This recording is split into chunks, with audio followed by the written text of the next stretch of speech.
welcome back to Dynasty Football Maniacs. All right. We're actually 1 week away from our year anniversary. So next week, February 28th, we launched our first show, and it was a blast. So I can't believe we made it this far continuously with no breaks. Me and Austin's just been hammering them out left and right through all the fun stuff in life, and it's been great. So as we grow, we're starting to do more stuff and more activities. So that's exciting. What I did get a thrill out of is last week I went ahead and put a poll in our community chat to see what everybody else's number one running backs were. So what I did is I took our tier one, which was Bijan, Barkley, and Gibbs, and asked out of them three choices and gave them a fourth option. If they had someone else they could name it. 50% voted Barkley. 30% was Jamar, and 20% was Bijan. So, and no one suggested anybody else as their running back one, which I thought was pretty neat. Well, for the new listeners, I would go ahead and tell them where they can find the community chat. Oh, okay. So the community is just on YouTube. When you go to our channel, there's a community page there. It launches. If you subscribe, that's what you got to do. Is you got to subscribe to us. If you subscribe to us, you're going to know what's going on. So hit that subscribe button. You'll be part of that little community. You'll always get notifications from me. I also attach that in our X page. So if you look at the link below, you can go to our X page. It'll usually be posted there too. I'm gonna probably do another poll this week. I'm not decided on what I'm gonna do yet. I think it's gonna be almost similar to that poll, but I'm gonna wait and see how our conversation unfolds if it becomes that. But that's gonna be the interesting thing.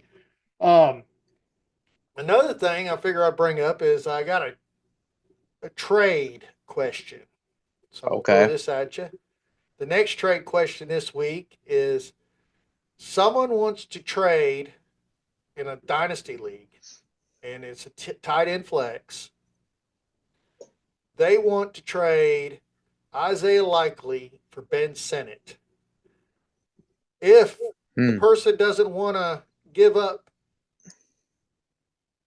don't want Isaiah Likely, and they want David Njoku from Cleveland, they could have him instead. What would you do?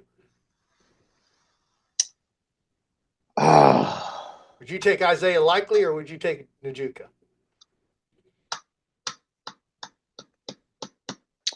I'd have to go with likely to be honest with you. You And the know, only and the reason why I would take likely is because you know, I hate to keep beating on this, but after this past year with Mark Andrews, I think we're going to start to see a little bit of a turnaround. And I think we're going to start seeing a little bit more Isaiah Likely than we are with Mark Andrews. Plus, age is starting to, creep in. You have to take effect. There's only a select few people that you can be like, okay, we really don't have to have defied, the age or whatever in yeah, their position. But there's some people that, you know, especially after last year, you have to be like, okay, we really have to take that into a factor, along with Isaiah Likely getting, he's starting to get a little bit more involved and he's doing really good. So, in all honesty, I would I would go for the Isaiah Likely one. so you would go ahead and give away Ben Sinnott because As, Ben and, Sinnott's still going to be sitting for a while. I mean, I don't see him coming out front anytime soon in Washington. and the only way I see that is Zach Ertz. He basically saved himself last year by having a good year. Yeah, If Zach Ertz didn't have a good year last year, then I would be probably singing a different tune. But since Zach Ertz had a good year, I see him, being a little bit more relevant next year. So it might take Benson a little bit longer. But I think Isaiah likely is a little bit more athletic than Ben Sinnott. So that's the reason why I would trade away Ben Sinnott. for Isaiah Likely. So that was where I was going to lean to. I just wanted to kind of get your take. This is a trade that was offered to me, and I thought it would be an interesting conversation piece. So, I got one for you. all right, give me one. So this is Dynasty Superflex as well. Mm-hmm.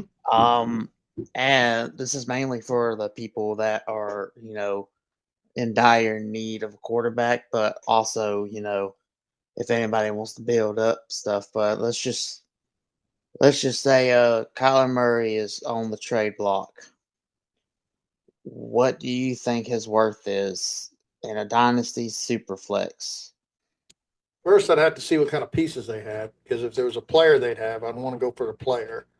But for like a positional round draft, I think I'd have to at least get a late first or maybe even a second with something additional to give up Kyle Murray, because it is a flex. And I mean, Kyle Murray is still Kyle Murray and he still puts up numbers. So to have him as your flex quarterback, it had to be at least a first rounder somewhere in there. Okay, so let me give you an example of a team that could potentially need a quarterback. Mm-hmm. So this guy, he has the 104, right? But and he's in the potential talks of getting a quarterback because his quarterbacks are now try to stomach this. Um Mason Rudolph, Kirk Cousins, let me get Deshaun Watson, and Drew Lock. All right. So right now, you just sold me. Okay. So if I have the 104, Hmm. knowing what the 2025 draft is bringing me, it's Right. scary. Trust me, that 104 ain't worth burning on Sanders, Irving, or any of them guys really. Because honestly, if I had a choice to pick Kyle Murray over all of them, with the situation I'm currently in, I would take Kyle Murray just for a year to get through for because next he's a year. because he's a known commodity for one. You know Yes, what you're yeah, gonna he's a no get. commodity. You have no commodity, and you're fixing to go into the draft and maybe get another no commodity. So I would just take your 104 and put it on Kyle Murray and run with it. Now, I would not give no more than the 104, and I would probably ask nicely if Mhm. I'd get a fourth or a third rounder from the guy to try to warm everything up. Just because, yes, Kyle Murray is prime, but if I'm a team rebuilding and sounding like that team, I would need any kind of hope and dreams going forward to Uh, replace that first round pick. all right, now let me give you one that is this one's personal for me, anyways. So, in my dynasty, I have Kyler Murray, and somebody has offered me the 111. They offered me the 111, which, I have a little bit mixed emotions about the 111, Hmm, I would too, in a way. and because you know I have mixed emotions because for one, 111 is like, well, since we're doing IDP, there's a little bit, it's probably a little bit more valuable than if you were to just do, your single quarterback or even your double quarterback.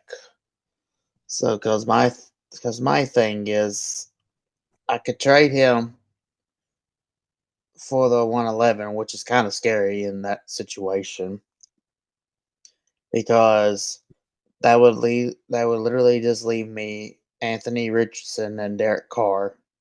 Hmm. Now I have the 102 and the 109, but it's kind of I really don't want to burn a 102 for a quarterback this year. Yeah, You know what I not this mean? year. Because Yeah, like if this was last year's draft, I would immediately burn a 102 for a quarterback, but this one is kind of like iffy. Now the 109 I could possibly you know, burn a pick for a quarterback at the 109, in that area. But even though I already know that some people are gonna just, they're gonna get a little bit too greedy and they're gonna go ahead and jump for the quarterbacks. So my question is, would you do the Kyler Murray for the 111? Ugh, no, because of the quarterback situation, and I would take the 111, but I would ask for more.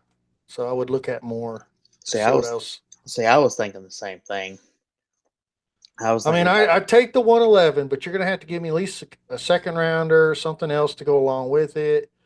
Because really, I'm taking a big risk at this point, giving away Kyle Murray. because even yeah, I was gonna say even when you get rid of Kyler Murray, he's still gonna be in the top 15. Right, And Superflex, being in the top 15, that's valuable right there because he finished as the quarterback 10 last year. So I agree with you. I just can't see myself getting rid of Kyler Murray just for the 111. It has to be a little bit something else to go along with it. right. Trade talks.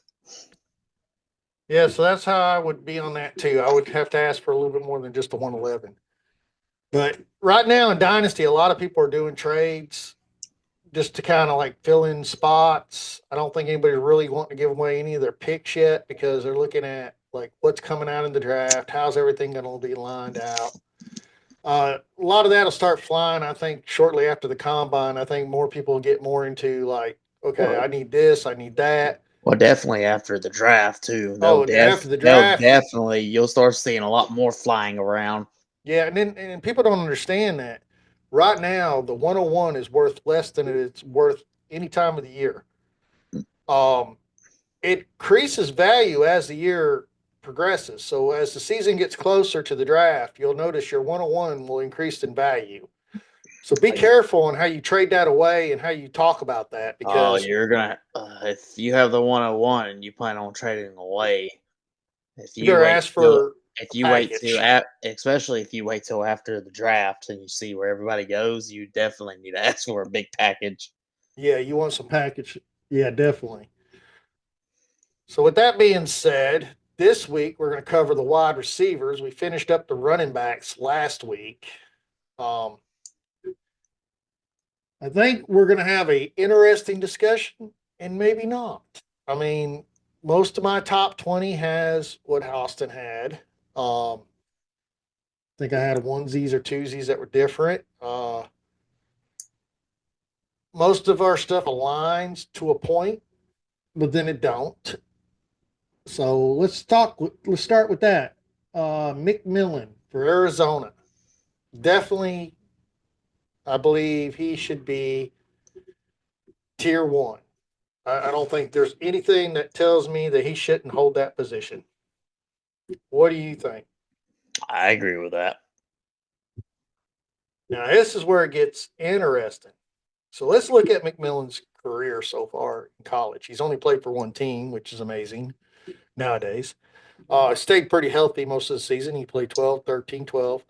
Okay. He had two great seasons. 2023, he did over 1,000 yards receiving, almost 1,500. It was 1,402. In 2004, he also he don't repeat it from last year. He received 1,319 yards. He had 90 receptions last year, and in 24 he had 84. So the drop off ain't that bad. And in his first year with Arizona as a freshman, he had 39 receptions and had 700 yards. So there's going to be people we're going to be talking about shortly after him that their entire athletic career as a wide receiver didn't even reach 700. But we're going to rate them pretty high, I think. Some of them might end up getting ranked high. I don't know why, but I understand that out there in the eye of the people, all your experts are leaning to these guys and saying these guys are the greatest. They're going to be the greatest, but Well, some people see they, things differently than we do. others, Yep, so we do. And I'm good with that because I also see that when I see these players, I think, wow, that's neat. But then I don't really know how neat it is until I look at their stats and I'm like, that's all they did? It's like, okay, I got this guy over here that did all this and this guy over here that did this. Now, with that being said, I'll digress. I think McMillan belongs in the tier one. I do also believe another wide receiver, maybe two wide receivers, bring in there. Now, this is where the argument comes up. I mean, I've watched a few of Missouri's games. I've watched Luther play. I think he's a great wide receiver. I think he has a lot of potential. Um, Most people have him in the top three or either number two. Um, so, with that being said, I mean, I think he should be up in tier one. Now, he's not that bad off. I mean, he had over 1,000 yards his second year. Well, not second year, but third year, 2023 with Missouri. He had 1,212 yards, 86 receptions. Pretty impressive. Next year, we could say it was a quarterback situation. Maybe not. I mean, Cook was not a bad quarterback. Uh, 2024, he had only 61 receptions and only 676 yards. I still think we could probably safely put him in a tier one because I also want to put Abuka with him because Abuka has the same kind of numbers. The difference between Abuka and him is Abuka also played with one school, which is amazing. We're going to get into these multi-school kids in a minute. Uh, he had a couple 1,000 yard seasons and a couple 900 yard seasons in 800. So I think looking at like talent wise, and he's a safe bet. He's going to be a safe bet. And the reason why I say he's going to be a safe bet for Abuka is where he comes from, who he's played behind, and what he has done for the team, and what the scouts are currently saying. Now, everybody can rate them, and honestly, most ratings will have these guys as the top three. The one we're leaving out, and I really feel like he should be there, is Travis Hunter, and that is because they are declaring him as a quarterback or defensive back. Now, there's rumors that he's going to the combine and he's going to do both positions. I only He heard of one, but you might have heard something from somebody else. So I had a couple sources that I looked up that actually said that, and it's kind of like, okay, is he? Is he not? It's like I don't know. Yeah, Either way, I think the NFL has labeled him at the combine as a cornerback. He's in that class. He's in that group. Now he's not going to be the first player ever to go to the NFL combine that does a dual position. Christian McCaffrey done a dual position. Um, that's just the most notable one that top of my head that recently happened like that. So there was another guy. I'm trying to think of what his name is. I have to look it up, but he was also a wide receiver and like slash running back. So it's happened. We don't know where he's going to land. I still believe that Travis Hunter will probably be the 101, but where he goes, that really depends on if he gets to play both positions, if they're going to list him as both positions. But I think it'll be a neglected talent that they leave off the table because the guy had over 1,000 yards his last year with Colorado, which is impressive for a guy that played two positions. Um, but we're going to leave him out as an honorary mention for right now. So I don't want to put him into tier one. He'll definitely be in tier one for our defensive backs. I don't think me and Austin are going to even bat an eye. He'll probably be the only defensive guy we have in tier one, and then we'll probably name it. But I don't know. We'll wait till that discussion comes later. So right now I have Luther Burden from Missouri, McMillan from Arizona, and Abuka in the tier one spot. So how do you feel about that, Austin? Yeah, you're right. We are going to have an argument on this one. So do you think both of them needs to come out, or one of them needs to stay, No, or did I miss someone that needs to be up there? I will get. I will give in. I will give in to Buka being in the first tier because he would have had better numbers and a better year if Jeremiah Smith wasn't on the team. So I will give in and well, I will keep him in there, but Luther, I'm really still on the fence right now. I know I got him at number two, but and tier wise, I'm still on the fence with him. Oh, I'm good with that. We can move him to a I'm, two. I'm, I think he'd be a good start for two. I wouldn't argue that. I think right now, I think he just needs to be two, and I will give in and let Ibuka slide in one. But And Burden. that, I really that's think he needs. the I think he needs to start at. I think Burden needs to start at 2 at least. yeah, I can see your reasoning behind that because if people don't realize, Egbuka has played it every year behind someone that was notorious better than him. It's not that they were better than him. Um, well, I mean, I don't know how to put this. Let me bring up the stats before I run my mouth off because I looked at this earlier and I was kind of surprised there was 2,000-yard runners on that team, receivers, uh, multiple times. Um, he started his rookie years 2021. Um, then he only had he didn't hardly even play. He only had 191 yards. 2022 he had over 1,000 yards. That would have been behind Garrett Wilson and who's the other guy? Chris Olave. Chris Olave. Olave. And then the next year he was behind Marvin Harris, and he had but he was also injured that year. So 2023 he suffered an injury, only played 10 games. He had 515 yards.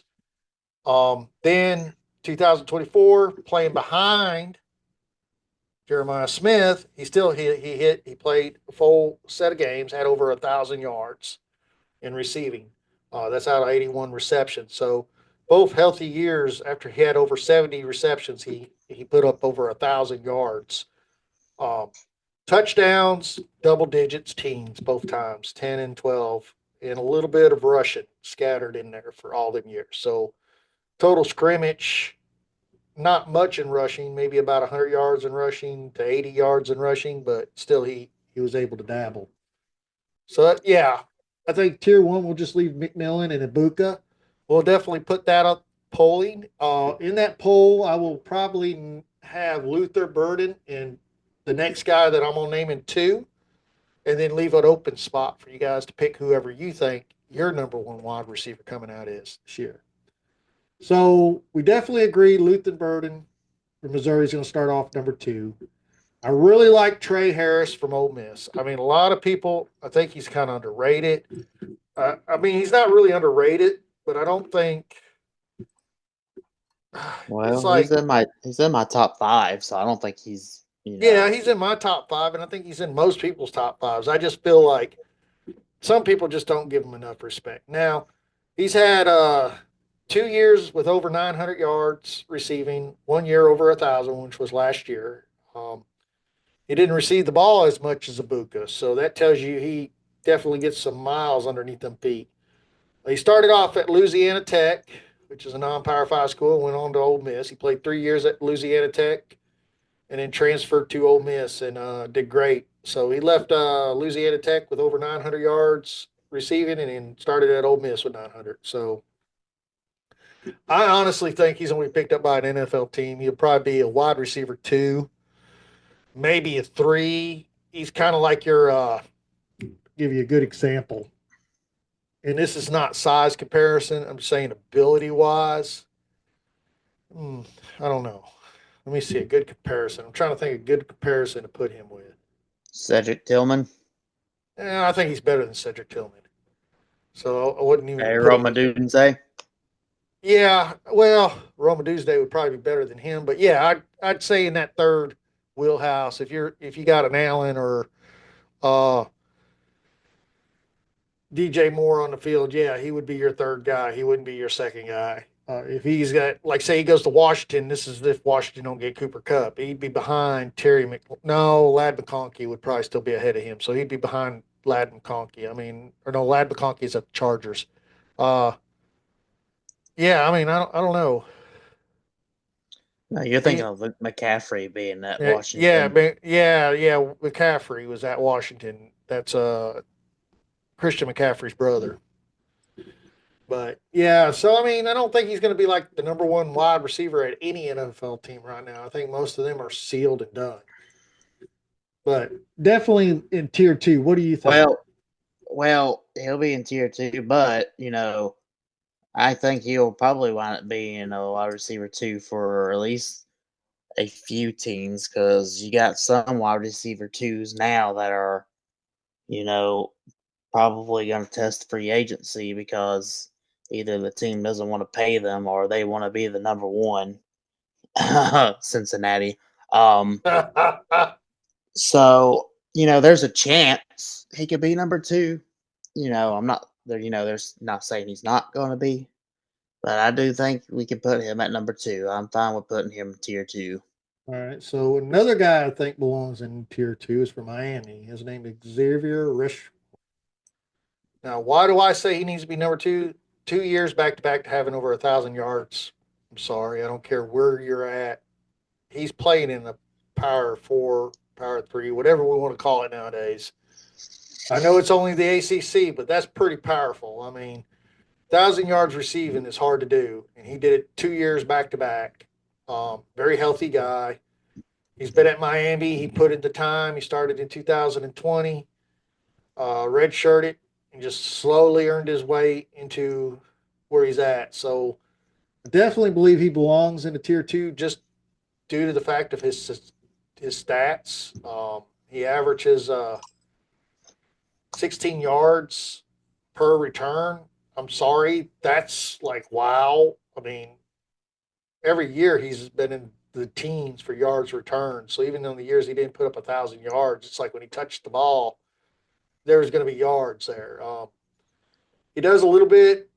He has no rushing attempts. So yeah, doesn't do any rushing, but receiving definitely. He did only do one time had teens for touchdowns. That was this last year, 24. He only had 6 touchdowns in 23, and then all the other years, respectfully, he had 2, except for his first year he played, he had 0. But his first year, he only played in 7 games with 1 reception, too. So, I mean, I don't expect him to have a lot of touchdowns with that. So, what's your take on him? Tier two is a little steep for me, but All that's right. just my personal opinion. Oh no, this is the whole discussion. Uh, I mean, yeah, you definitely see something that I don't, because I mean, I still have him in my top 10. Don't get me wrong. I'll tell you what. Um, Would you drop him I, to a 3, or would it still be too steep for you? I'll tell you what. I will put him in tier two if we have a discussion about Matthew Golden from Texas, All right. and and we have a discussion about him All and right, putting let's him in talk tier about two. Matthew Golden because I had where I would have put Matthew Golden was a little bit beyond there, but let's talk about him. I figured that'd be the next one you'll talk about. So Matthew Golden, he has had a 2 teams. He's never left Texas. Gotta love the state of Texas. He started off at Houston.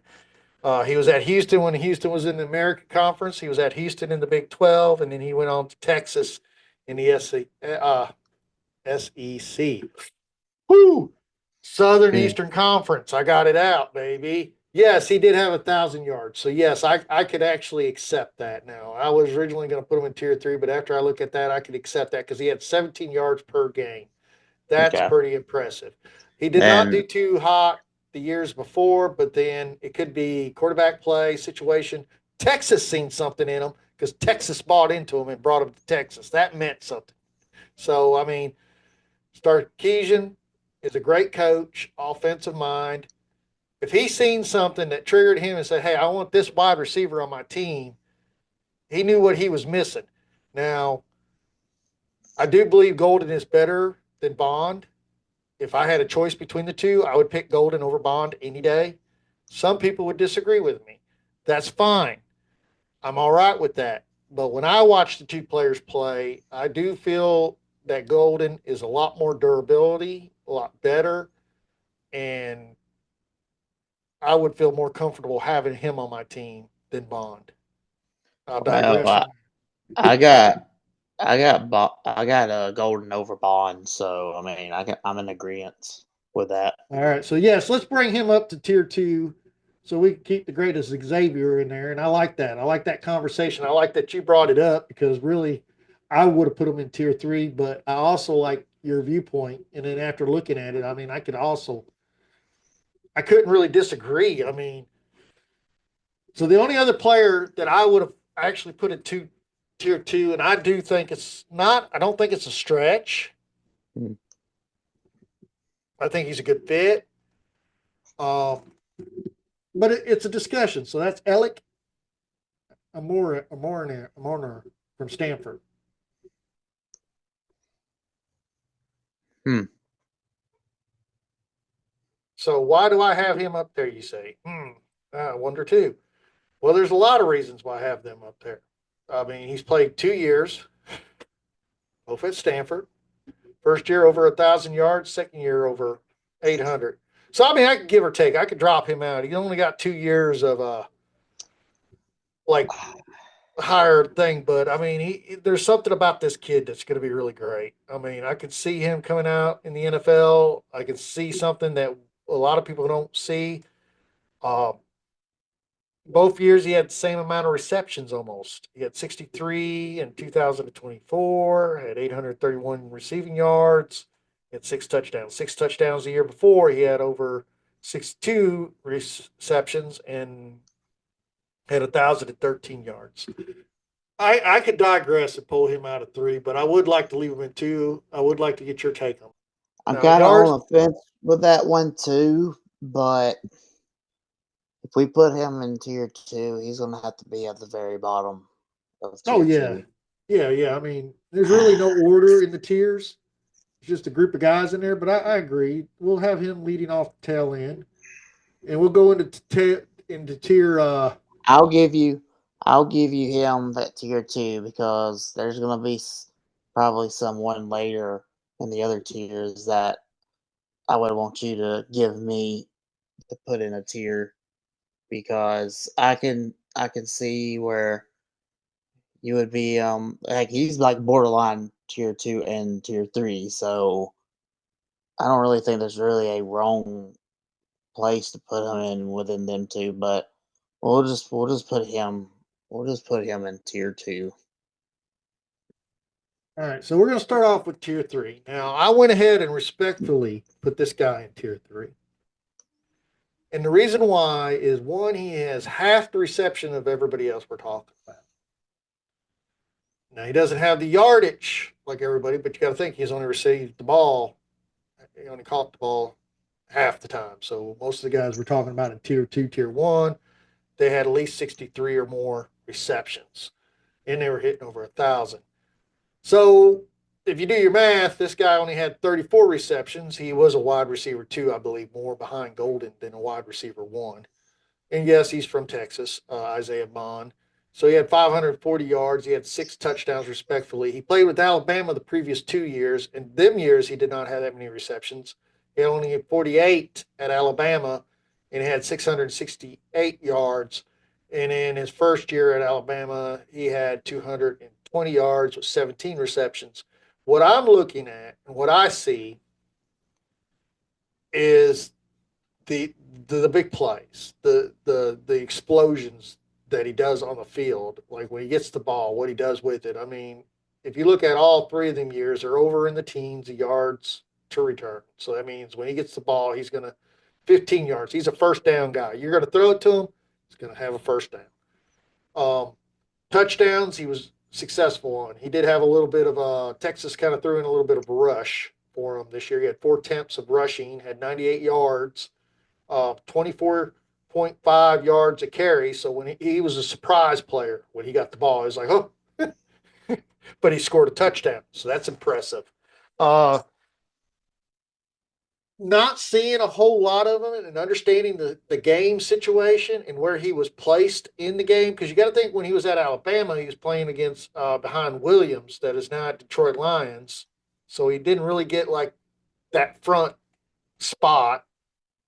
But then he goes here to Texas, and Texas has opened up. It's like you got a running back group that can catch the ball, run the ball. You got a tight end group that can catch the ball. And then you got a group of wide receivers that are not that bad. So you're not like the star of the whole team. It's an equal play in field. So you also have to take that in consideration.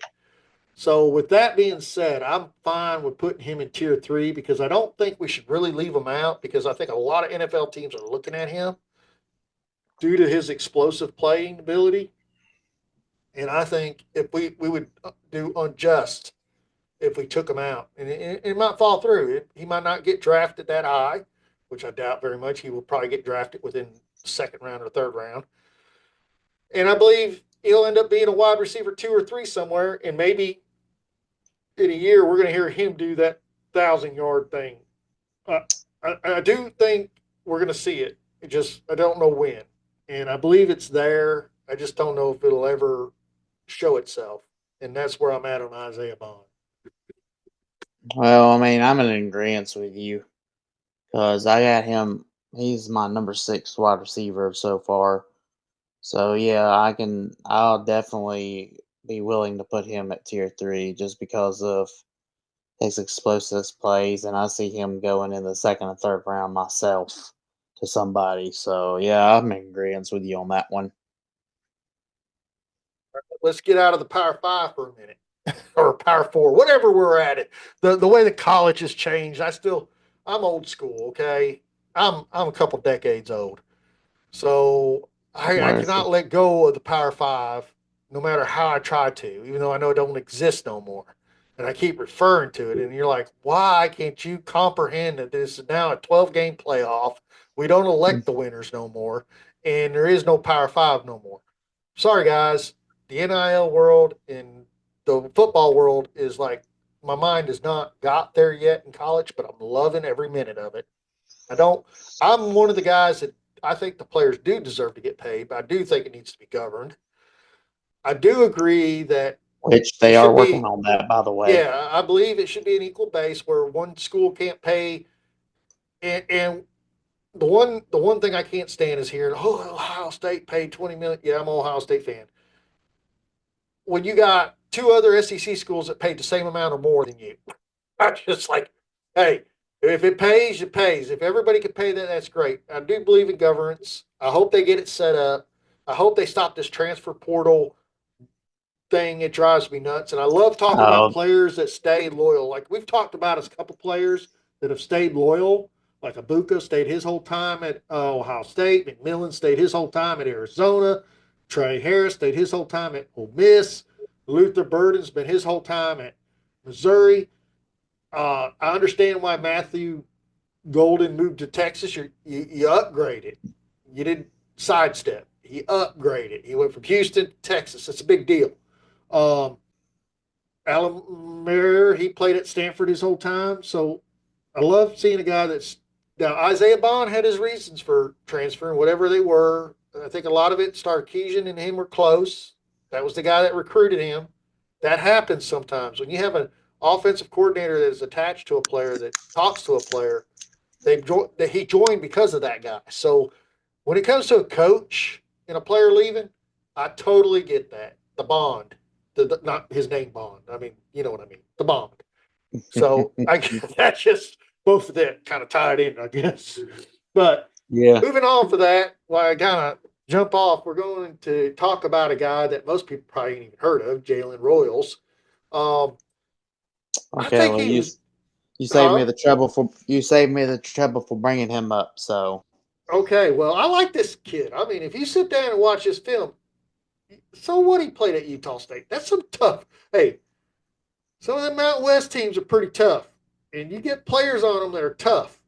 And this guy's tough, and I think he's going to do something in the NFL. He had over 1,000 yards in 2023 with only 71 receptions. Then in 2024, he had 55 receptions. He had 834 yards. His average return, literally for the last 2 years, has been 15.2. He had 15 touchdowns in 2023. No, he's not a rushing guy. He doesn't rush. They had one trick play, it looks like they did in 2024, handed on the ball. He made a 3 yard rush, but that was all he did. Um, that to me, I just think there's so much potential. I mean, the guy's size is not that bad for a wide receiver. It's kind of like what you look for. I mean, so I like him where he's at. he's really Um, fast too. yes. So I don't have any issues at putting him with Isaiah Bond in tier 3. What do you think? No, I'm in agreement with that because if you wouldn't have brought him up, then I would have brought him up. All right.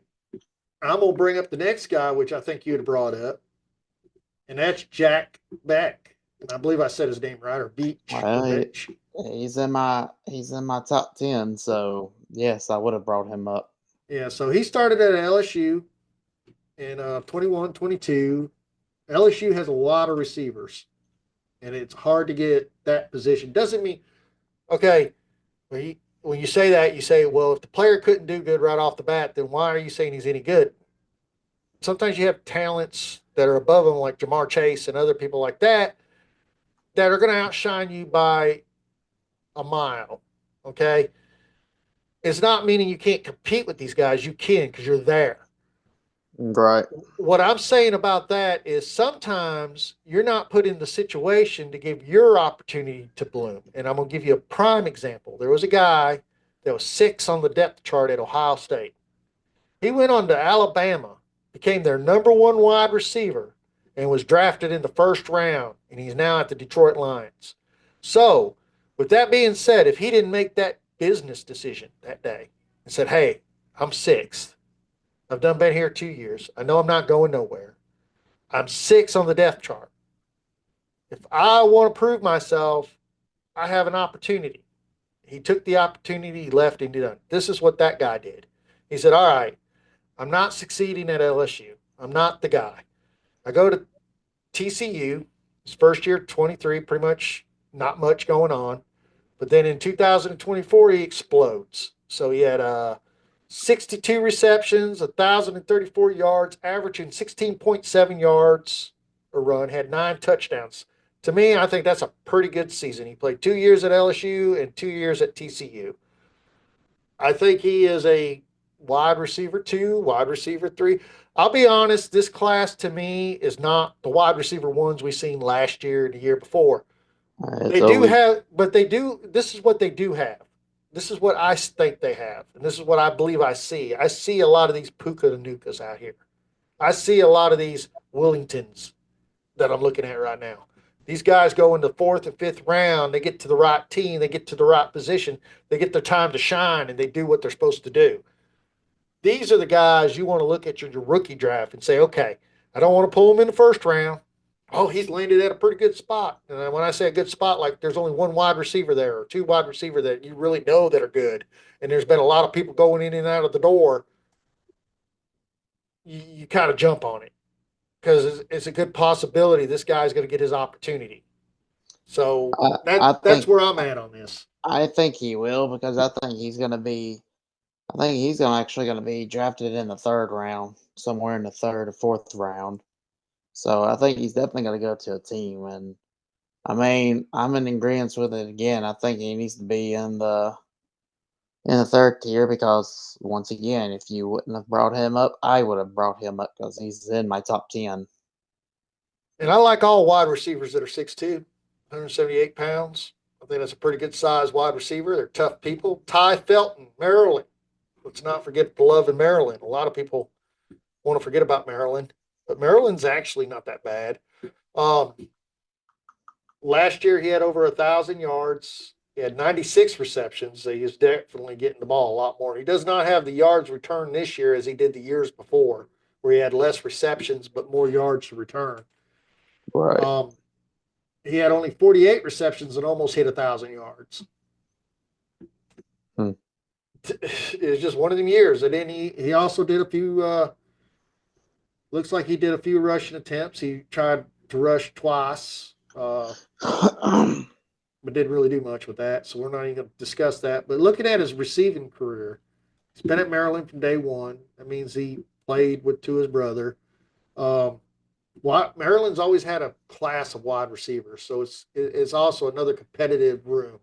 It's not a room that you're going to walk into and guaranteed a starting job. So, Right. with that being said, I think he has a lot of potential because we've seen a lot of Maryland wide receivers come out and do really well in the NFL. They're usually late rounders. They're usually wide receivers 2 and wide receivers 3s. But I like Ty Felton. Now, do you feel comfortable enough to put Ty Felton in 3, or would you put him in 4? Mm. Mm. Just be honest. Uh, I mean, I ain't gonna lie to you. Okay. Um, I mean, there's a couple of points that you made pretty good. Well, here, let me Um, give you one point. I'd say okay. Go ahead. Go ahead. Before we do that, let's put Hmm. some other players with him. And I'm gonna Okay. make you a deal. Let's bring up a couple other well, unless you live in Iowa, you're not gonna know these guys, or unless you're just a diehard football fan like me, sits around and loves watching people run around with the ball. Uh, Jaden Higgins, Iowa State wide receiver, 2 years. Okay, his Okay. stats, if not, if so, is better than Ty Felton. He's played 2 years. He had 53 receptions his first year, had 983 yards. He had 18.5 yards on average, had 6 touchdowns. Next year, he has 87 receptions. He's way over 1,000 yards, 1,183 yards, and it's averaging about 13.6. He does never rush the ball. Has never showed him to rush the ball, but total touchdowns in his career is 15. Very good. Another guy at Iowa State. So there's two folds to this. Because you have another good wide receiver here. This is just how good their room is Jalen Knoll from Iowa State. So we're going to look at him and compare him to them three. And then we're going to decide out of them three, does all of them need to be in tier four, or does one of them need to go to tier three? And then in Jalen Knowles' case, another one that's been at Iowa State since 2021, didn't really start. And this is the thing, this is the catcher here. You heard the stats I just gave you for Jaden Higgins. All right, 2023, they both had about 900 yards, right? 2024, Mhm. they both were over 1,000 yards.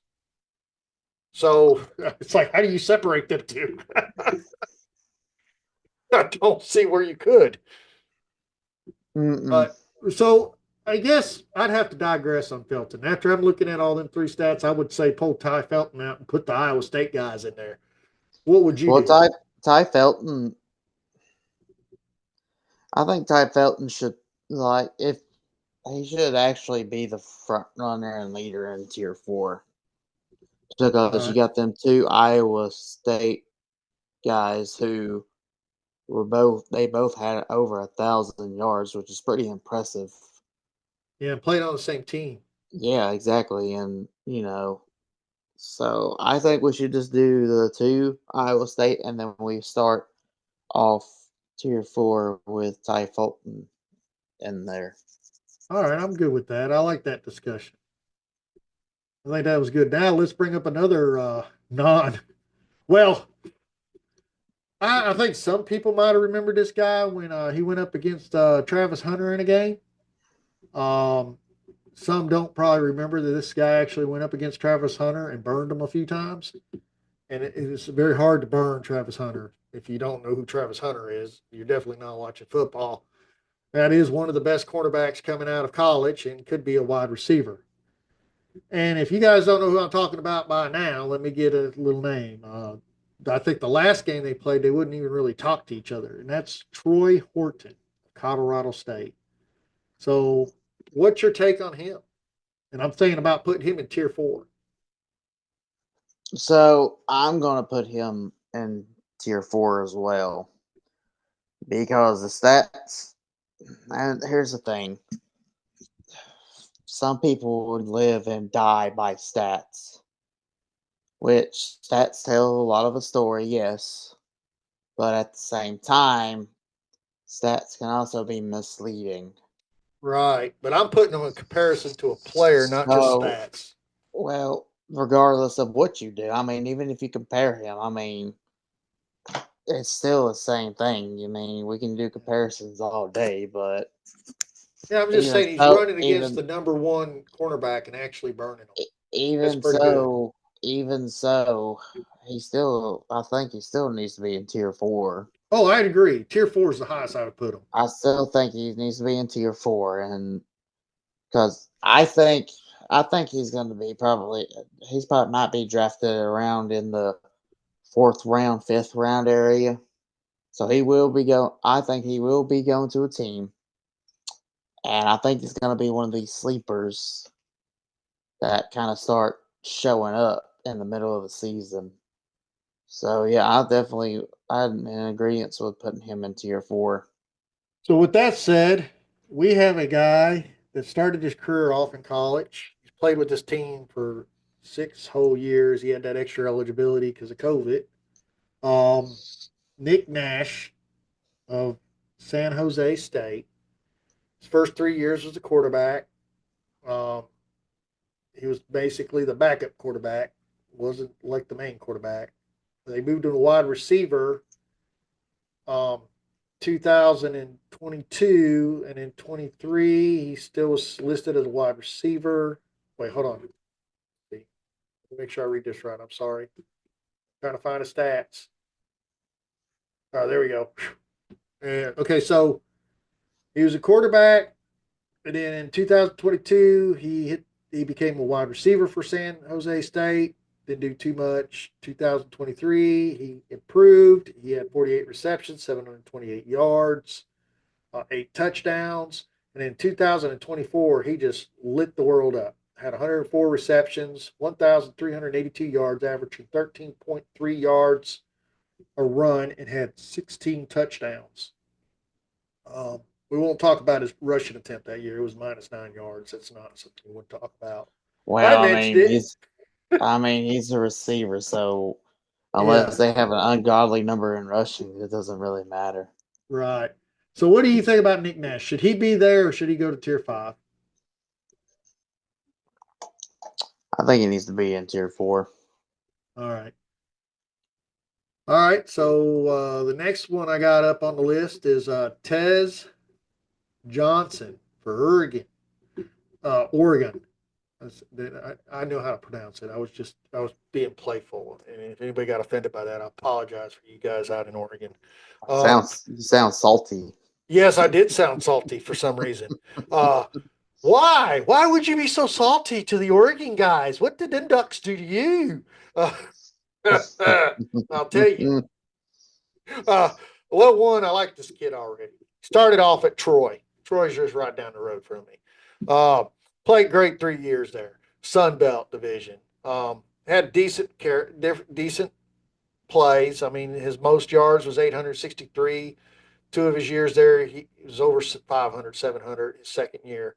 Um, then he goes on to the Pac 12 and he has over 1,000 yards. And then last year he had 898 yards. It was probably his least performance of a year for yards per return, but not too bad. It's about average of what he did.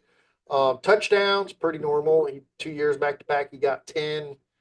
So, I mean, I believe with him playing on the different levels that he played on and the stages he played on and what he has performed, I do believe he's a good wide receiver. Then going back to the argue, and see, this is hard to say because some of these guys we got in tier 4 could be the next Puka Nuka. I mean, Well, you'd be see, surprised.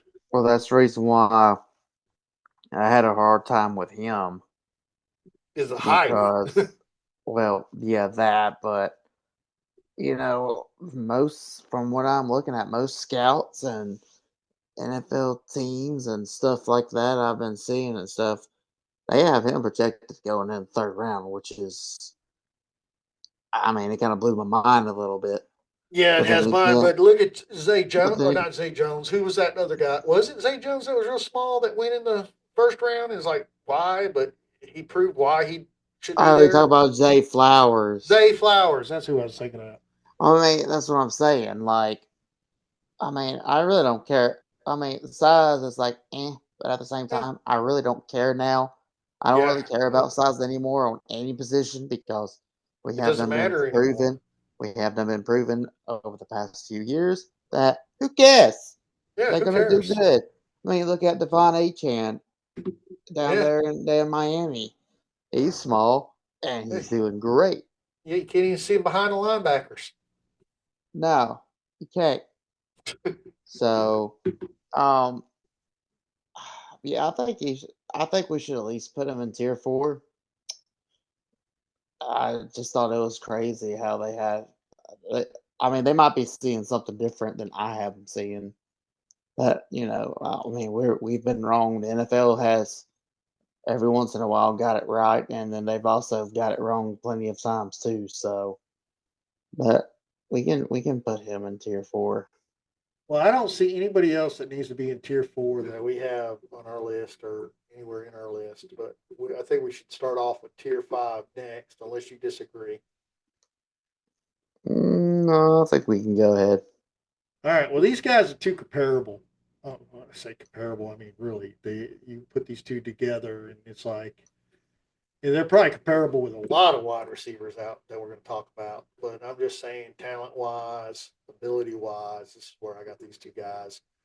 Now, Austin might agree with me and disagree with me, but right now I'm looking at Pat Bryant from Illinois and Savion Williams from TCU in Tier 5. I Hmm. mean, that is Okay, I'm good with that. so. I don't have. So, do you have anybody else that you think should belong in Tier 5 with these guys? Actually, I probably do have one, Give me his name. and we can talk about him. Uh, well, no, we probably already talked about him. Are we talking about the LSU kid? The who? Lacey. Lacey? Mm-hmm. Lace? Yeah, Kyron Lacey.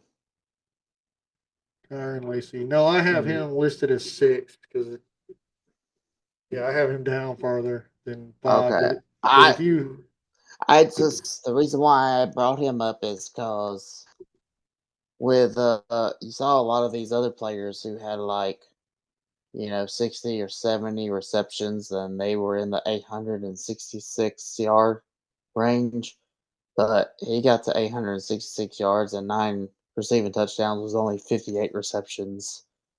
So his average receiving yard is 14.9, which is pretty impressive. yeah, so now I got him pulled up. So I'm looking at him. He started off at the Sun Belt, great Louisiana. Boy, I hate them Louisiana guys, especially you play Cajun Louisiana on a college 25. You better be prepared, baby. Better be prepared. Uh, LSU's easier to handle than them boys. No, I'm just kidding. Well, when Brian Kelly's coaching, who knows? Whoa, All right, now low blows. Gonna get people not liking the show.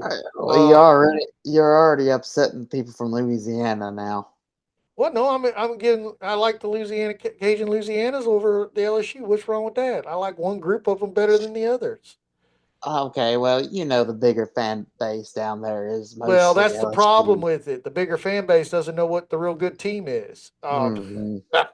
Except back when Saban was there, then you guys were LSU.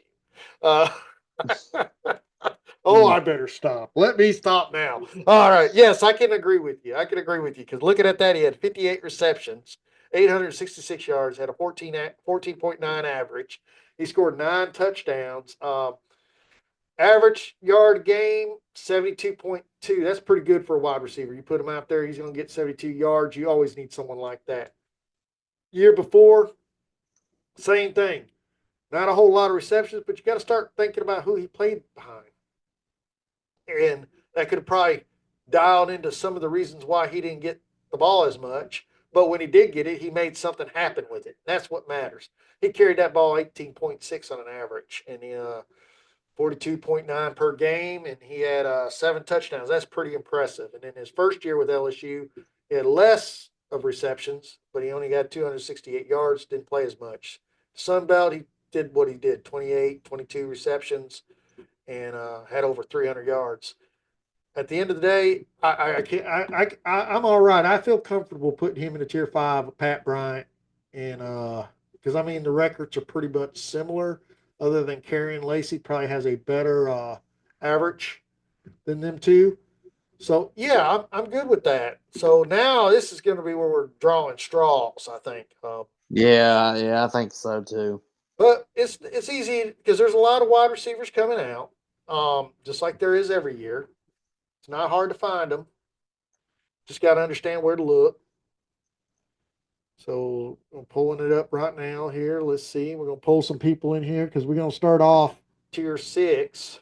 I don't really have anybody else that I would say, hey, we forgot this guy. Let's put him in Tier 5. I think we should end Tier 5 with what we have. Um, I think that pretty much sums it up. I think we have forgot someone. Let's bring up before we go on. Let's Dante Thomas Jr. I mean, he's not got a whole lot of reception yards. He had Wait, do you mean Dante Thornton Jr.? that's who I said, Dante Thornton. You said Thomas. Thomas. Did I You say said Dante Thomas? Thomas. Oh, I meant to say Thornton. Okay, well, now I know who you're talking about, so continue. I was looking around like Dante Thomas. I was like, who is he That's the talking guy about? that played for that other guy, the one that you didn't know about. I clearly I didn't know about. Anyways, continue. All right. So let's take a look at this guy. Well, I'll bring him up. That's probably the only one that we could probably still. Let's see if we're going to even include him. Oh, he has a huge. Oh, I'll let you look at it real quick. Trying to find his. There he is. He's not listed as a junior on that. And I like it when they do that to me. They like to throw me off. So 2 years in Tennessee, come from Oregon. Um, Yeah, you see the yard per carry of 25.4, and you're like, yay! There's some scary things about this guy I look at. I mean, the best year he had was last year, 661 yards, only 26 receptions. Yes, that's impressive. But he had them years before, too, 13 and 17, respectfully, and he only got 200. So he's usually your wide receiver three. Um, Actually, after looking at this, I think I would probably start him off at tier 6. I would not throw him in tier 5. Well, also keep in mind Tennessee was a run heavy team. That They that didn't throw Nico the. guy, They he could didn't. throw.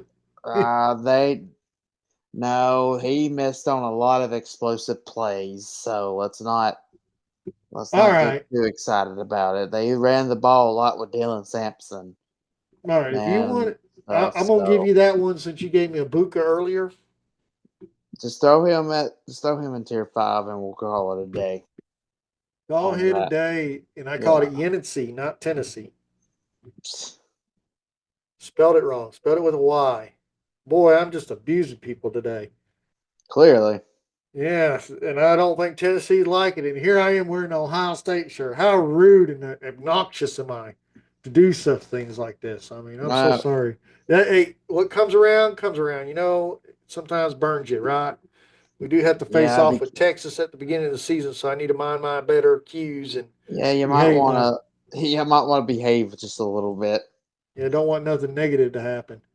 So we're going to throw Dante Thornton in there. So let's just stop a second, take a deep breath because we've got two more tiers to go through. We're gonna go and name this off real quick. First tier, we got McMillan. I'm bring it over here so I can look at the camera while I read. You know, first tier, we got Egbuka and McMillan. Tier 1. Tier 2, we got Tre Harris, Xavier Restrepo, Luther Burden, Matthew Golden, and Elick Mariner. Tier 3, Jack Beck, Jalen Royals, Isaiah Bond, Jaden Higgins, and then Jalen Noel. Wow. There's Jalen. Oh my God. There's too many Jalen's and Jadens in that group. Stop a minute. And two of them play for Iowa State. One for Utah State and the other one. Yeah, that was fun. Number 4, leading off the 4, we got Ty Felton from Maryland, then Troy Horton from Colorado State, Nick Nash from San Jose State, and Tez Johnson from Oregon. In Tier 5, we got leading off from Illinois, Pat Bryant, Savion Williams of TCU, Karen Lacey of LSU, and Dante Thornton of Tennessee. So now we're going to roll into Tier 6 because our goal is to get up to Tier 7. So with tier 6, I'm going to take a look at this and see what we got going on. What do you think about I say, Anton Wells Jr.? oh, I was gonna name somebody else, but Go ahead, go ahead. uh, Name your guy. I was gonna name the Auburn kid, Kendra Lambert Smith. All right, let me grab this Yeah, right here. Kendra, cause he had said Lambert. How do you spell that? Lambert. Oh, I found him yeah already. Wow, he easy had guy to 50 find. receptions. He had 981 receiving yards, 8 receiving touchdowns, and receiving average was a 19.6. I'm fine with him starting off tier six. I mean, looking at his record, yeah, well deserved. I mean, he started off Penn State, had 4 good years at Penn State. Not too bad. I mean, he had the same look. His last year at Penn State, he had 53 reception, had 673 yards, averaged 12.7. Um, had 4 touchdowns, and then he goes to Auburn his first year in 2024, and he opens up with 50 receptions, 981 yards, averaging 19.6. And the SEC is a pretty tough little group to play in. So is the Big Ten. So with even them stats on both sides of it, he's 6'1", 181 pound. He's a contested guy. He's going to get the ball. He's going to fight for it. Good chance he's going to get the ball. So I would have to say I'm good with him leading off tier six. I think this is a good start.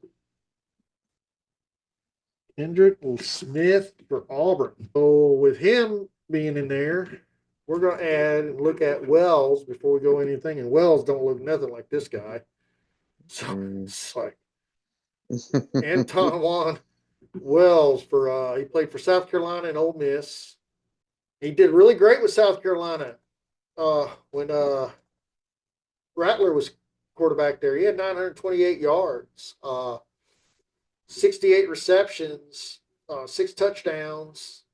I mean, really good. 2023, there's something happened. He only played 3 games, injury kind of kept him out. Looks like. Then in 2024, got to play a full slate again. This time with only 28 receptions, and wow, he had 553 yards with that. So yeah, I mean, I don't see why someone wouldn't take a look at him and say, hey, maybe this guy is somebody. Compared to some of the other guys we talked about, that's not really that bad. Um, I think we could I put him with Kendra Smith. What do you think? I can agree with that because the next person I want to talk about, I want to add him too. So I'm in agreement with putting him in tier six. Well, we have to give him to Ole Miss because that's his last year playing there. I'd rather write down South Carolina than Ole Miss. But oh, there I am again being negative. I'm sorry, guys.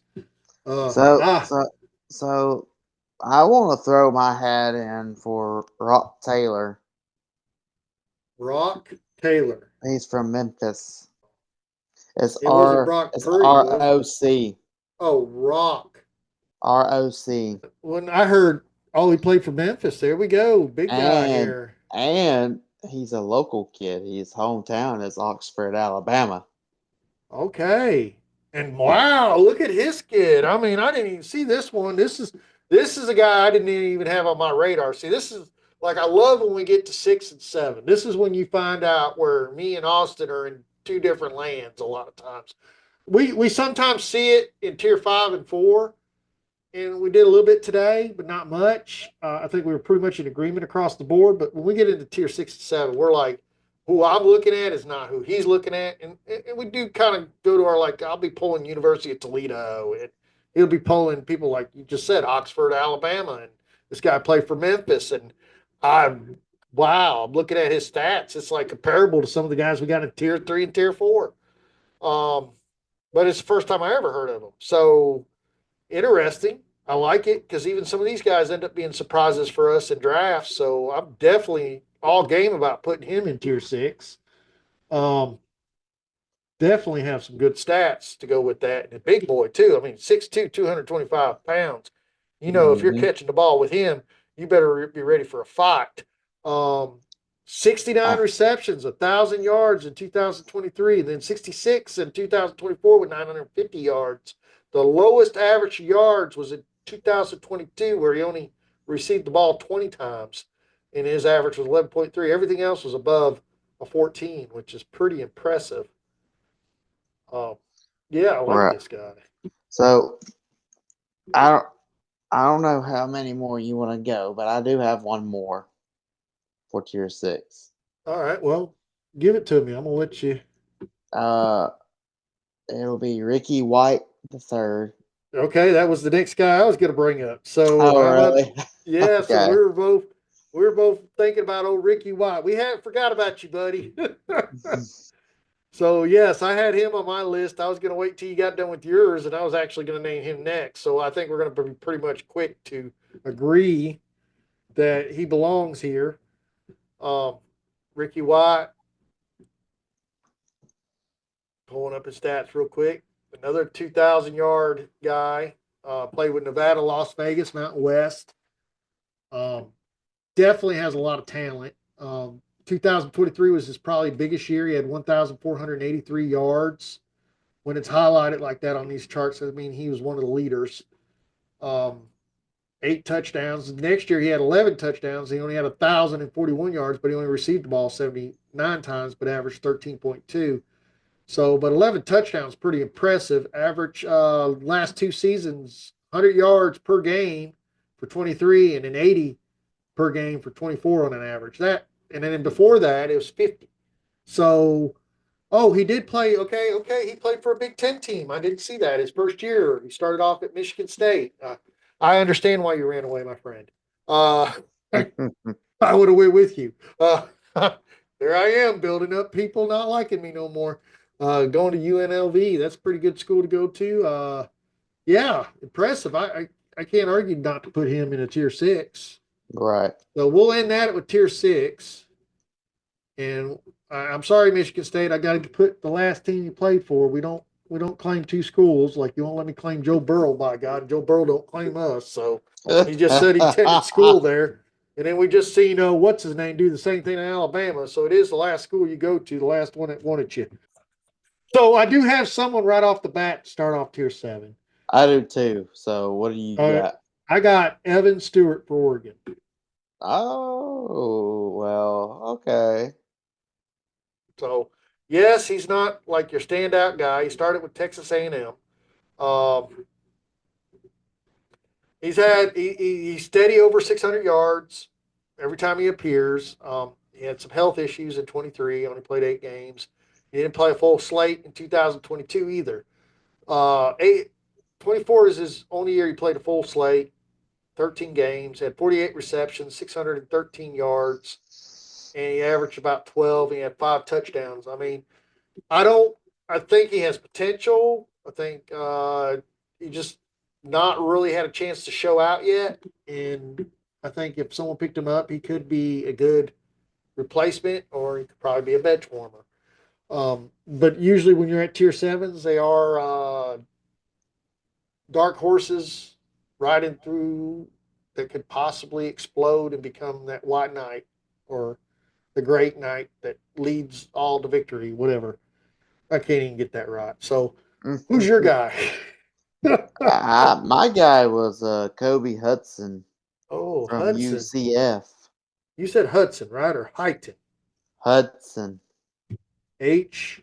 There he is. HUDSON. Yeah, there's just so many Kate. Okay. So he started off with Auburn. And I understand why you left Auburn probably during that time. Probably during the year that Bo Nix says I wasn't going to throw the ball. 2020, 21. And I don't think it was Bo Nix's fault. I think it was just the whole scheme there. Yeah, definitely looked better later on.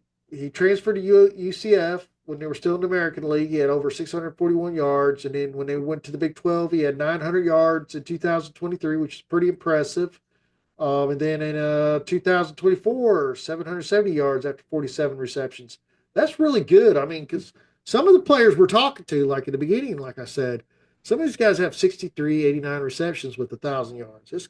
This guy right here, almost 1,000 yards, and he only had 44 receptions, half the number nearly. So it's pretty impressive. Yes. So I am all about putting him in tier five, tier seven. Actually, I think he should be ahead of my guy, Evan Stewart. But there's no order in tiers, so we're just going to throw him in there. I'm not being mean because I'm not going to order anybody like that. But we can't give you to Auburn either. Sorry, you got to stay with USCF.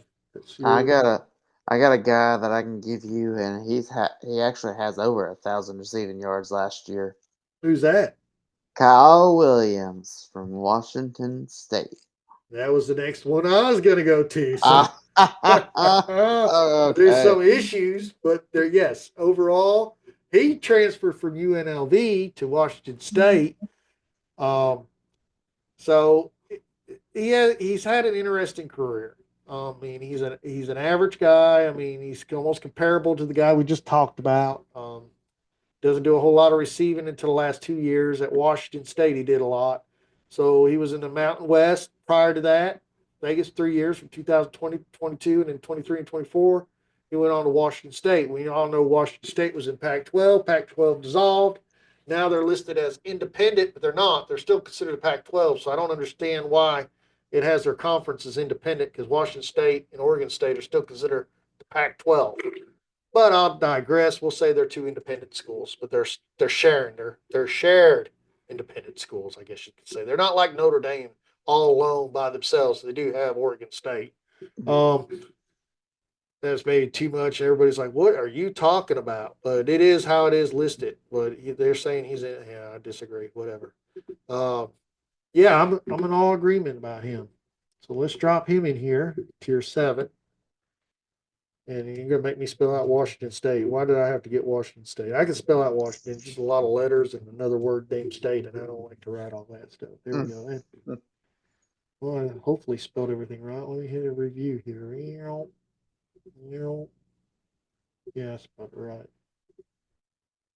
Well, that name doesn't need to change because I spelled his name right. What are you talking about? That's how they spell his name. Jesus. All right, let's see here. All right, so that's tier 7. We got Evan Stewart from Oregon, Kobe Hudson from UCF, and Kyle Williams from Washington State, which I totally agree. All them guys belong. Um, I don't think we're really leaving anybody out at this point. Just want to look at this list before I close up and say we're done. I got another one, Jordan Watkins from Ole Miss. What do you think about him? Oh man, I don't even have him on my radar. So Now, he's at like one of my guys looking in case someone else drops away. yeah, mine was Theo West Jr. All from right, Missouri. we'll hold him. We'll come back to him. We're going to talk about Watkins first, and then we'll talk to your guys, and we'll probably call it in there. I gotta find him. So now we're pulling all of our backups out. Okay, there he is. You know, let's spell his name right. Oh, okay. He's not a bad guy. All There's a right. lot of Yeah, I can do that. there he goes. Man, I was struggling with this Ole Miss guy. So he started off at Louisville, and earlier I made a statement about people hopping around. There's nothing wrong with that. I think some of it's getting carried away, and some of it's not too bad. Like for instance, he played 2 years at Louisville, and then he went 3 years to Ole Miss. Whatever his reasons are, that's something like that. It's not too bad. I'm talking about these guys that go in one school, played with 3 different schools by the time they end their career. That's a little different, but I don't think there's many of them like that, but still, kind of watching them. Um, so talk about Jordan Watkins here at Ole Miss. He had 49 receptions, had 906 yards receiving last year, had 9 touchdowns. The year before that, he had 53 receptions, 741. And the year before that, he had only 40 receptions with 441 yards. Um, when he was at Louisville, it was his freshman year. Uh, 1 year he had like played 8 games, and the next year he only played 12. So definitely got a lot of talent there. Definitely don't think we should exclude him from our tiering list. So we'll add him, and then I wanted to get the name that you had that didn't sound like hit me right off the bat. So I might not Okay. know. Well, I'm gonna scratch him because I found somebody better. All right, who do you get? Ja'Cory Brooks from Louisville. Yeah, Brooks is a good guy. I mean, he's also on one of my lists. So spell his name. Well, how do you spell his first name? It's JA, and then you gotta put a little hyphen in between them. J. Corey Brooks. Yeah. So he played with Alabama and then went on to Louisville. Yeah, definitely had a bang out year last year. Over 1,000 yards, 61 receptions. he had one decent year at Alabama in 2022. He had 39 receptions, 670 yards. Anybody that did that at Alabama school is pretty impressive. It looks like he had some issues in 23, only played in 9 games, had only 3 receptions, didn't do much, and he transferred out. Probably had some issues, whatever they might have been. Who knows? But yeah, I definitely agree. J. Corey Brooks. And sorry, Alabama, will not be including you in that list. It'll be last team he played for, which would be Louisville. And I think we could wrap it up at that point. I think we've got a Yeah. pretty outstanding list here. Other than I just spelled Louisville wrong, and I apologize, guys. That is horrifying. L-U. Yeah, I spelled it right. I don't know why I thought I spelled it wrong. Maybe my eyes are gone. So how many players we got in this tier right now? We have 29 players off in this tier list of wide receiver rookies for 2025 coming out in the 2025 draft. Currently, we got run through real quick for everybody that just maybe tuned in, didn't hear the whole list yet. You can read the list right below us so you can see what's going on. We got McMillan, Egbuka, number tier 1. Remember, guys, I'm going to put a poll out there. The poll's going to be, who is your wide receiver rookie coming out number 1 guy? Is it McMillan, Egbuka, Tre Harris, or Burden? That's the 4 I'm going to put out there. And then you can name whoever you want on your 5th option. Tier 2, you got Tre Harris from Ole Miss, and Xavier Restrepo from Miami, Luther Burden from Missouri, Matthew Golden from Texas, and Elick Elmore from Stanford. Tier 3, you got Jack Beck, Jalen Royals, Isaiah Bond, Jaden Higgins, and Jalen Knoll. Remember, Jaden Higgins and Jalen Knoll both all had over 1,000 yards, and they both played with Iowa State. All right.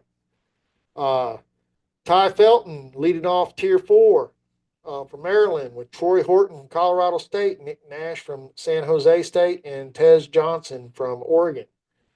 Tier 5, we got Pat Bryant from Illinois, Savion Williams from TCU, Karen Lacey from LSU, Dante Thornton from Tennessee. And 6, we are leading off with Kendra Lambert Smith from Auburn, Tawan Wells Jr. from Ole Miss, Rock Taylor from Memphis, and Ricky White from UNLV. And then number 7, we're starting off with Evan Stewart, Kobe Hudson, Kyle Williams, Jordan Watkins, and J. Corey Brooks from Louisville. Now, when I say none of these guys are gold, that would be lying to you today. Because out of this 29, I guarantee you, 3 or 4 of these guys will be gold. Now, who they are, we would assume it would be our tier 1. And most likely our tier 1s are safe bet. And per the scouting thing, these guys are there. And McMillan, I'm sorry, he would have probably been in the top 10 from last year too. So I sometimes feel guilty putting Egbuka with him, but then Egbuka's always been outshined by some of these high class drafty ones. So it's kind of like you can't take them out either. Because I think he could just do just as well as Marvin Harris and all them guys if they would have just made him the guy. But it is what it is. I think that's a pretty good list. What do you think, Austin? I'm pretty good with it. I like it when we come up with a lot of players. I know when we get I think- towards the end. I think this one right now is probably the one that we actually discussed and actually came to agreement a lot more than the other ones. Yeah, I think a lot of times we do come to an agreement, but sometimes I like to pick an argument with you. So I think some of that might be me. Yeah, and then I just feed into your ego because it's funny. Yeah, no, it's nothing. Let's talk a little bit offbeat now. Yeah, this is a great list for you guys to follow up. I mean, a lot of activity. So the next list we're going to do is NFL wide receivers. That'd be the next one we tier out next week. I was debating we might do a double episode one week, but it probably won't be next week. It'll probably be after that. Me and Austin, I still got to negotiate with Austin on that, but would like to kind of like get some more out there and then take a little break right there before the combine. Kind of like rest our minds and then get our new tier list ready because after the combine, you guys just don't know how the dice rolls, baby. It rolls. This is this is some of these are already 2.0s for us, right? So we've already did our list and already changed it, and we're fixing to change it again. So and it's going to roll again after the draft. So just to kind of get everything to plot, because I love the tight ends. We still got to do them. We still got the defensive guys, so we'll get some more of these knocked out real quick.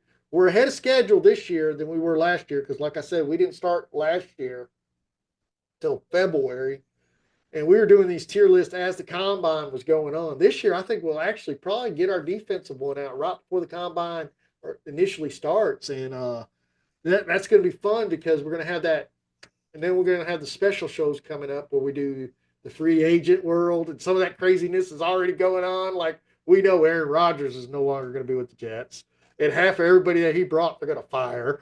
That's the greatest thing in the world. They even told Devontae Adams, "Hey, if you got to go, go." So it's like they're fine with it. They're like, "We're moving on."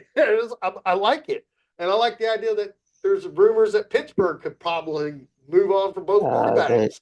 I think that's a great idea. I mean, the Jets are just never mind. okay, I'm not gonna go well, there. let's not talk about the Jets. Let's talk a little bit about Pittsburgh. They're not, never mind. I mean, what are they doing there? What are they thinking? I mean, it's I crazy. think I'm gonna be honest with you. I think if Pittsburgh has another mediocre year, I think they might actually start looking to replace Tomlin. Yeah. I just see it because there was already rumors about it doing this year, but I don't think it'll Oh, be this year. But as long as he keeps making it to the playoffs, it's going to be harder and harder to replace yeah, him. yeah, but there's been teams that they've Replace made him. it to the playoffs and still replaced them Yes. because they just kept staying in the same position. They wouldn't even. It's not like they were going down, but at the same time, they wasn't moving up. They just stayed the same. So if you guys don't know, me and Austin also play in a dynasty league on College 25. That's more fun than the Madden, I think. So our initial league we call the minor league. We literally revamped the minor league like the lower tier. It's like we got a Sun Belt that has the University of Toledo in it. Uh, I mean, you don't see that often. Uh, Texas State is in there too. I mean, it's like wow. It's like this is a different group, but yeah, I fired all my coaches in that except for my head coach because you won't let me fire him. My God, I need to get rid of I am gapping. Uh, but it is what it is. But then we got our major conference. We just started our first year, 3-0. When I got to pick Ohio State as my team, and we redid the conferences for that one, but we took the Pac-12 and we rebuilt the Pac-12. So yes, we got Ohio State leaving the Big Ten with Michigan. Yes, he brought Michigan along, so Michigan could be my daddy. That's who my daddy is right now. Damn it! But I think that's going to change this year. I think Daddy's not going to be there no more. We're going to smack that boy around. Uh, we're going to be the daddy again. I feel it. Hmm. So yeah, when you redone all them conferences and that thing, it looks hilarious when you look at the SEC and the Big Ten now because it's like they got teams like what was one of them I seen UAB and the SEC. I'm like, huh? In the Big Ten, you got Western Kentucky. What? It's like, but Penn State's still up in the Big Ten with the losers. Yeah, and with that being said, I did beat Penn State in that game on that thing. Yeah, it took me 3 tries, but we have a rule in the league: you can only play 3 times against the computer. If you can't beat them, you can't beat them.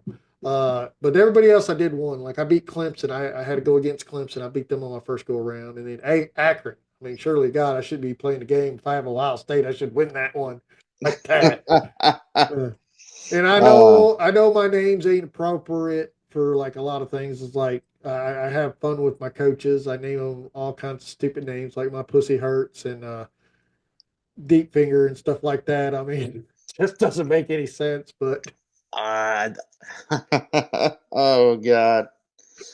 how many people listen to the end, anyways? If you like it, hit the like button. Don't forget to subscribe. And yes, we're going to advertise our Twitch channels because me and Austin, we need to start recording these games we play in our dynasty so people can watch. I'm I think thinking I'm I'm gonna start. probably I'm gonna start ours. I'm gonna start the minor one since we're so close to the off season. I'm probably gonna start doing that when we get into the regular season of the new year. Yeah. So this way you guys can get out there and watch some of these games and have a laugh at us and listen to the stupidness we talk. Uh, all right. Like, what do you always say? Make sure you share because sharing is caring. That's right.